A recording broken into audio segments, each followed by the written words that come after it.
Shake, shake, shake. Shake, shake, shake. Shake your booty. Shake your booty. Oh, shake, shake, shake. Shake, shake, shake. Shake your booty. Shake your booty. Oh, yeah. Welcome back to Wagman 510, and welcome back to week 3 of Spooktacular Halloween. My name is Alicia, and this is Binky. And Binky has had, what's that, Binky? Yes, I'm sure everyone recognizes you, despite your strange outfit. Folks, when I was growing up in the 80s, Pac-Man was just released. And that was a big deal for me when I was like 12 years old. That was huge, huge, huge. And I know that dates me, but it's true. And it had a radical impact on my life, and I fell madly in love. And when I decided to do this Halloween collab, I knew that at least one of my projects was going to be inspired by the ghosts of Pac-Man. And this week is one of those projects, and I cannot wait to share it with you. Right, Binky? Oh, yes. So let's begin with project 1, which is this is the quick and easy project, actually. This is the one that, you can complete in under 2 hours for sure, depending upon how detailed you want to get. I'm going to tell you that I have fallen so in love with these shakers, these little ghosty shakers, that initially I thought they were just going to be tags. I really did. And forgive this, they're sort of being tested out right now because I originally made them as shaker tags for this project, for this collab. And this was the shape that I originally innovated, which is sort of not traditional. This is more the traditional Pac-Man shape, and then this is the shape I ended up falling madly in love with. This particular shaker has little ghosty shakers inside. I don't have any Pastel-Halloween project supplies here, but this was inspired by Pastel-Halloween. I used the Martha Stewart paper pad, put in some pink pastel ghosties, used purple and gold and pink and iridescent gemmies to sort of do an homage to Pastel-Halloween, because unfortunately I don't have any pastel paper here. But I was able to sort of do a little nod to it. And I liked both a lot. Like this one is, the traditional Pac-Man shape, and it's done in really nice colors that I like. But that said, I really did decide that I liked the movement of this one, and when it moves, I loved how the eyes worked on these. I bought the large googly. I tested out many different sizes, but this is definitely the ones that I fell in love with. So in the end, I decided not to go with this shape, and I decided to go with this one, which is a little, and that's why this one's finished and this one's like 90% finished. But I wanted to show you some of the differences. I like them both. This one was a lot of fun to make. I'll tell you, I distress sprayed it with white, with gold. It has a lot of detailing in it on the interior, even though most of it's hidden by the shaker. This one I let the shaker go all the way around. This one I controlled the shaker bits and decided not to let them travel too much and just did pastel. But I ended up liking this ghost shape, even though it was atypical from the Pac-Man. And again, I created these thinking they're just going to be shaker tags, and that was it. Well, folks, I loved these so much that later in the collab, towards the end, you're going to see these become a banner. Yep, a shaker banner for someone. And I'm really excited by it, and that's why they're really thicked up on chipboard. I would have thicked them up, not on chipboard like this one is, but that's because it's about to be hung from a banner. So watch for that later in the collab. I know we're at the halfway point already, which is really sad, but towards the end, this ghosty will make a reappearance, this time in a banner. So that's our quick project. This definitely can be made in 2 hours or less. I free drew the shapes until I just, I got the ones that I liked. I played with this one first. I also played with fringing the ends to see if I liked that better, but I liked it clean. I like it clean, and I just preferred this shape. And this one I chose not to spray and gild and white and do everything. I just liked it as a pastel piece. But this will make a reappearance, folks, towards the end as a banner. All right, so that was our under 2 hours or less project. What is the longer project, you ask? Dun, da, da, da. Now, I'm going to share something with you after I give you the intro. So I purchased this jean jacket here. It's going to be a little awkward for me to show you on my setup, but I'm going to do my best. So the first thing you should know is that wearable art, this took me a week, and it's not fully complete. Meaning when I teach wearable art at college, I teach that you lay down the base first. And what you mean by the base is you've got the basic design down, and then you walk away and you start adding little pieces, because you can overdo wearable art very easily. So the base is completely done. It took me a week, and I'll explain to you why. This is the back. You can see the little Pac-Mans. I'm sorry about not doing such a great job of showing you this.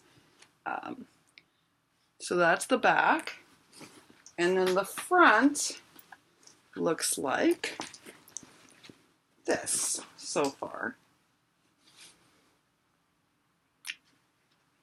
And I'm going to give you a detailed explanation of why this took so long, what's being done, and what I think I'm going to do next. Okay, so first let's talk about when you're creating wearable art. You can use, I use tulip paint for most of this. I'm going to take you through it. But the real truth is you have to use something called a fabric sealer after every coat. You know, when you buy a fabric sealer, they tell you you only have to apply it after the very end, like your second or your third coat. And most of these took at least 2 coats, if not 3. Like the iridescent pink took 2 coats on the back. The ones, believe it or not, these ones took 3. Like this purple took 3, that was a tulip paint. The green took 3, that was a tulip paint. This was a gold paint that I had, but I added what you call fabric medium mix to it, which allows you to use it on fabric. And you can buy that. I use Liquidex's brand because they're really reliable, but you could try others. But that's my brand of choice usually, Liquidex. So basically you add that to the paint and it makes it convertible to on fabric. But even after that, after each coat, I then used what they call a fabric sealer. And I chose to use Mod Podge because that was the only one available to me here. And I am actually happy to report that Mod Podge's fabric sealer works really well. How do I know? I did a test. So what are you testing it for? You run water on it to see if it rolls off, or if it makes the color leak, or if anything comes off, or if it gets stained, or anything happens. And I have to tell you, after using the Mod Podge fabric sealer, nothing happened. So why did this take a week? It looks really simple, right? This looks so simple to do. Well, it's a lot less simple than it looks. It's 11 o'clock. And there is our man. Those of you who are regulars on here know the man always comes on when I'm filming. Okay, so the reason this took so long is, first of all, after each coat of paint, you have to apply the fabric sealer to ensure that every coat of paint is protected in case you scratch or anything cracks in the heat, that the under layers are protected. So you have to put a layer of paint, wait till it dries. Put a layer of fabric sealer, wait till it dries. Then do another coat of paint, put another layer of fabric sealer, another coat of paint, another layer. So this is why it takes all week to get this, just this far. Because you have to sketch the whole thing, then you have to paint it. Not only that, if you take a careful look, I know my camera's not great, folks, and I apologize. Do you see all of those dots? So I wanted the whole jacket to appear kind of pinky, but not overly pinky. So I spot sprayed with fabric paint, and I painted it in pink, gold, and white. And that's what you're seeing. So those iridescent-y pink pieces like here, the white here, the gold specks, those were not with the jacket. I did those myself. So the first thing I did was I took the denim jacket, I sprayed it all with the pink, the gold, and the white fabric paint that I mixed I mixed myself and did into a spray. I coated the jacket, and in certain places I went back and I added more pink. And then once that dried, then I sketched the whole jacket.